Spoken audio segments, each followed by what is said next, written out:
मैं पार्क में बैठा आराम से चिप्स खाने में मशगूल था और मेरे बेंच के साथ जगह खाली थी, इसीलिए मैंने वहां चिप्स भी रखे हुए थे और साथ कोल्ड ड्रिंक्स भी मौजूद थी। मेरे हाथ में सेलफोन भी था और मैं वक्फे वक्फे से चिप्स खा, कोल्ड ड्रिंक पी और मोबाइल चला रहा था कि अचानक से वो मेरे नजदीक आके बैठ गई। मुझे बहुत नागवार लगा क्योंकि ऐसे कोई किसी अजनबी के पास आके नहीं बैठता। और दूसरा, जब मैंने उसका सरसरी सा जायजा लिया तो वो कोई मांगने वाली मालूम हुई, मगर मेरा दिल कुछ और ही कह रहा था। खैर, उसकी दिलचस्प हरकतों ने मेरा ध्यान उसकी जानिब मबजूल कर दिया, तो मैंने गहराई से उसके चेहरे की जानिब देखा। एक निहायत ही खूबसूरत मगर सादे खदोखाल सा उसका चेहरा, आंखों की पलकें बड़ी बड़ी और उनमें सुरमा या काजल लगाए कई जमाने बीत चुके थे। उसके बाल लंबे लंबे मगर उनमें कंघी करते भी अरसा बीत चुका था। उम्र लगभग 25 से 28 के दरमियान की थी। उसके कपड़े मैले कुचैले थे और जूती थी तो बहुत कीमती, मगर शायद अब वो अपना मयार खो चुकी थी। मैं इधर उधर से बेखबर होके खासा दिलचस्पी से उसे देखने लगा। हैरत की बात थी कि उसने मेरी तरफ एक बार भी ना देखा, जबकि मेरे चिप्स और कोल्ड ड्रिंक वो ऐसे इस्तेमाल कर रही थी जैसे वो अपने साथ खुद लाई हो। ये मामला मेरे लिए काफी दिलचस्प होता जा रहा था, इसीलिए मैंने उसे चिप्स और कोल्ड ड्रिंक से रोका नहीं, बल्कि गहरे तवक्कुफ से उसे तकने लगा। कुछ देर यूं ही खामोशी छाई रही और मैं उसे बड़ी बेतकल्लुफी से देखता रहा, मगर मेरा ज़ब्त जवाब दे गया और मैं उससे मुखातिब हुआ। मैं आहिस्ता से खांसा और कहा, ये आप क्या कर रही हैं? इस कदर शाइस्ता और नरम लहजा इसलिए भी रखा कि ये कोई मांगने वाली नहीं, बल्कि तकदीर की मारी लगती है। इंतजार, उसने मेरी तरफ देखे बगैर जवाब दिया। किसका इंतजार? मैं और ज्यादा दिलचस्पी लेने लगा। जिंदगी का। वो कुछ चौंक कर बोली और साथ ही उसकी आंखें भीग गई। पार्क में और लोग भी मौजूद थे, मगर जिस बेतकल्लुफी से वो मेरे साथ बैठी थी और दावत कर रही थी, बस लोगों ने यही समझा कि मेरे साथ ही है कोई। उसकी भीगी आंखें देख के मैं उसका दर्द का अंदाजा लगा सकता था। मेरे दिल ने उसकी पुरनम आंखें देखकर चोट खाई। मगर तुम तो जिंदा हो, फिर ये जिंदगी की तलाश? जरा वजाहत करोगी? बस खत्म हो गए, वो बोली।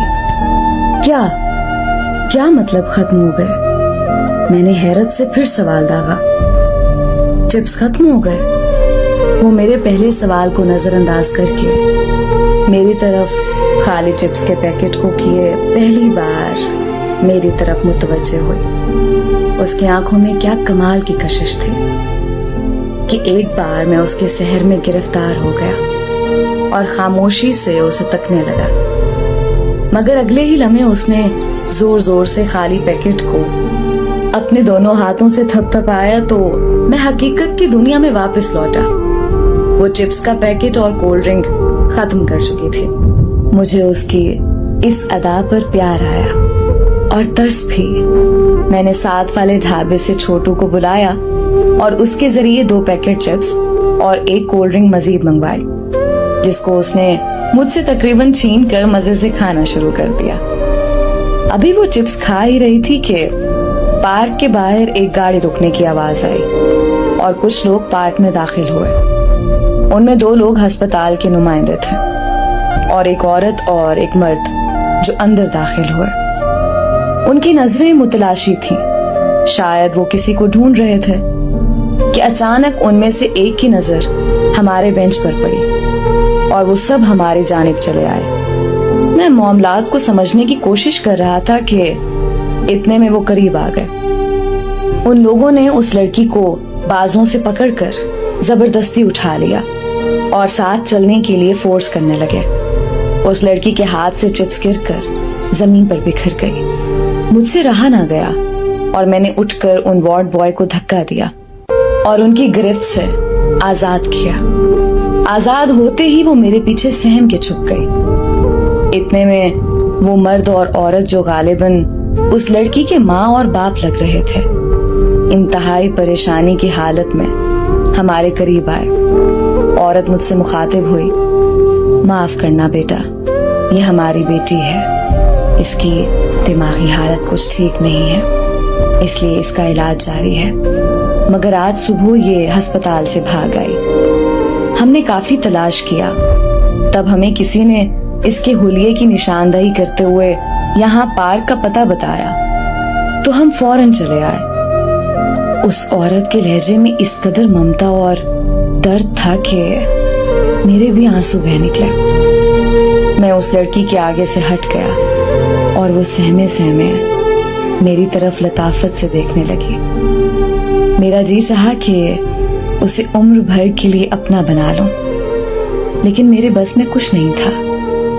इतने में उसकी माँ ने उसे आगे बढ़कर थामा और उसे लेकर पार्क से बाहर चल दिया। गेट पे जाके वो रुके और उस लड़की ने कुछ इस मासूमियत से पीछे मुड़ के देखा कि मैं बेइख्तियार रोने लगा। मुझे उसकी हालत पे तरस आ रहा था। मैं अजीब कश्मकश में मुब्तला हैरत की तस्वीर बना खड़ा था कि उस लड़की जो मुझसे कदरे मानूस हुई थी, उससे उसके दर्द की वजह भी ना पूछ सका। मैं मायूसी से उसी बेंच पे बैठ गया और वहां देखने लगा जहां कुछ देर पहले वो मेरे साथ किसी दोस्त की तरह बैठी बातें कर रही थी। मेरे अब भी मुसलसल आंसू निकल रहे थे कि अचानक भीगी हुई आंखों से मेरी नजर बेंच के नीचे पड़ी। वहां एक तयशुदा कागज मौजूद था जिस पर काफी सिलवटें पड़ी हुई थी। ये वो कागज था जो शायद गहमा गहमी में उस लड़की के हाथ से गिरा था। मैंने उठाया और उसे पढ़ना शुरू किया। उस पे एक तहरीर लिखी हुई थी, प्यारी तहरीर, तुम ये समझ जाओगी कि हमारा साथ अब यहीं तक का था। हाँ, मैं जानता हूं कि मैंने शादी का वादा किया था, मगर मेरे वालिद मुझे दुबई भेज रहे हैं। वहां उन्होंने अपने एक दोस्त की बेटी से मेरा रिश्ता तय कर दिया था। देखो, मैं आज शाम को ही तुम्हें मिले बिना एयरपोर्ट चला जाऊंगा। देखो, तुम मेडिकल की एक ज़हीन स्टूडेंट हो, अपने कैरियर को कभी मत छोड़ना। जिंदगी रही तो फिर मुलाकात होगी। तुमसे मोहब्बत की हर दास्तान मुझे याद रहेगी। तुम्हारी एक दोस्त के हाथ बड़ी मुश्किल से ये खत तुम्हें भेज रहा हूं। दर्द तो होगा, दिल तो टूटेगा, मेरा भी तुम्हारा भी,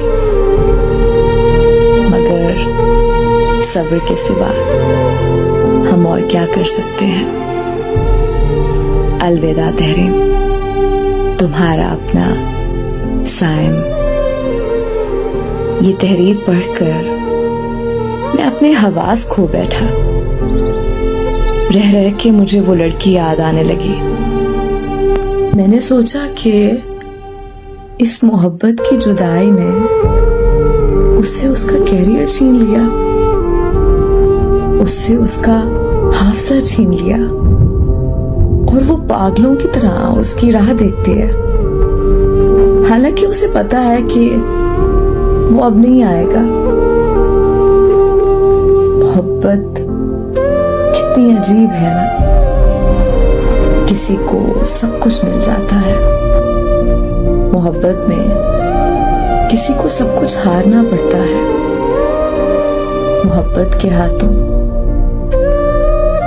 मैं आज भी उस पार्क में हमेशा चिप्स और कोल्ड ड्रिंक